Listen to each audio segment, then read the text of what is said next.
A chance to captain Wales in the Six Nations. How special a moment will it be for you and your family? Yeah, it's an incredible honour to be able to captain Wales, even to pull the jersey on and play in a tournament that's as special as the Six Nations is. It's a huge moment for me. Obviously, it's a bittersweet having lost Jack to injury.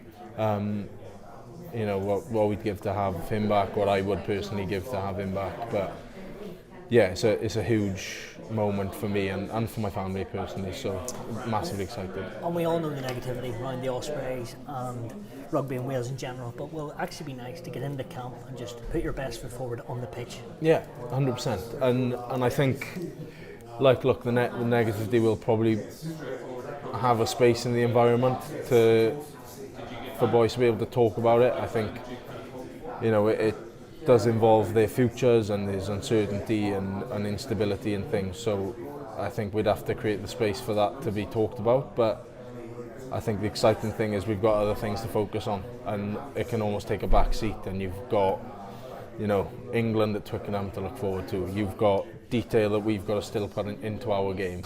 You know, new things to learn, new environment, new squad. So there's a massive focus for us on, as you said, putting our best foot forward, giving ourselves the best chance to go up to England round one and give ourselves the best opportunity to put a performance in there.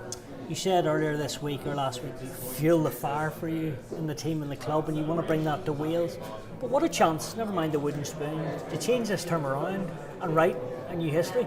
Yeah, absolutely. I think, you know, this change for us probably started in the autumn when Steve and his coaching staff came in. I think, you know, we probably saw in small patches the changes and things that he was implementing into the group there.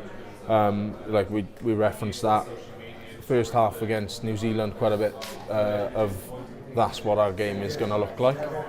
For us, it's about doing it for 80 minutes over a period of 5 games now, with other things to implement around our game model as well. And I think once we get to that point, we'll be in a very good spot. But obviously, it's important that we want people to see the identity that we have as a group. We want people to be able to see how we play, and when they think of Wales, they go, yeah, I know exactly what they're trying to do on the field. I can see their identity. I know what they're doing, and that's our goal. I can tell you still have very much belief in this team. The squad's picked debutants, but also senior players back in. Adam Beard, Ryan Elias, Josh McLeod, Owen Watkin. Is that what this group needs as well?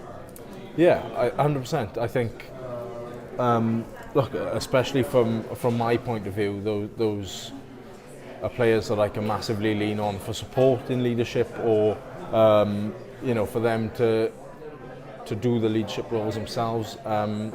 Like those that you mentioned are massively experienced players, which I think we've probably lacked in the last 12 to 18 months. So they're going to be a massive boost for us, bringing them into the squad. And look, I back this squad.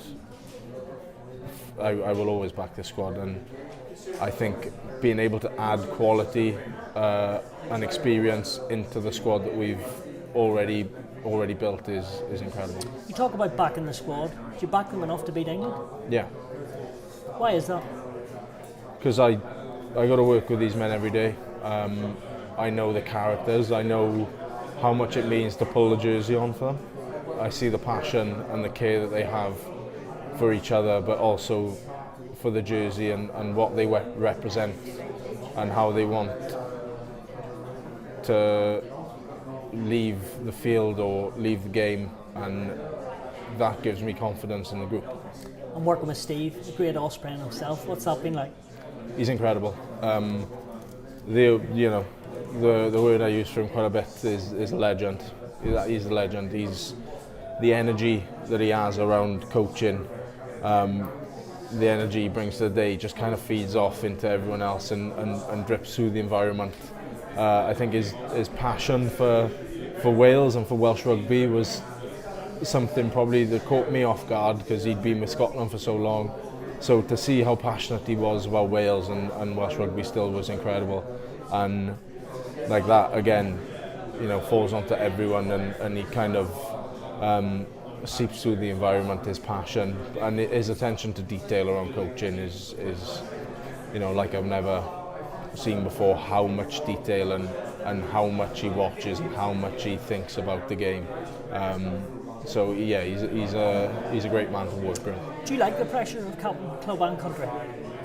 You are, sorry? Do you like the pressure of captaining club and country? Yeah, look, I don't feel as much pressure. I think every captain will have people that they fall back on or go to for advice themselves. So I think like the group of leaders that helped me at the Ospreys or with Wales probably deserve a massive amount of credit for what they deal with as well. So they probably take a lot of the pressure off me. I think sometimes the only pressure comes with media post games or pre games. But I think ultimately when you get on the pitch and you just be yourself and play the game, then yeah, the pressure doesn't kind of resonate. And lastly, international rugby is about winning. How many matches can Wales win in this championship? Look, I assume everybody who you've spoken to has sat here and said 5. We want to win every game. I think ultimately that will always be the goal. But as I said, success for us this campaign looks like developing our game, building on the performances that we saw in the autumn, and we think results will then take care of themselves if we get all that right. Right, great stuff, and thank you so much. Cheers, thank you very much.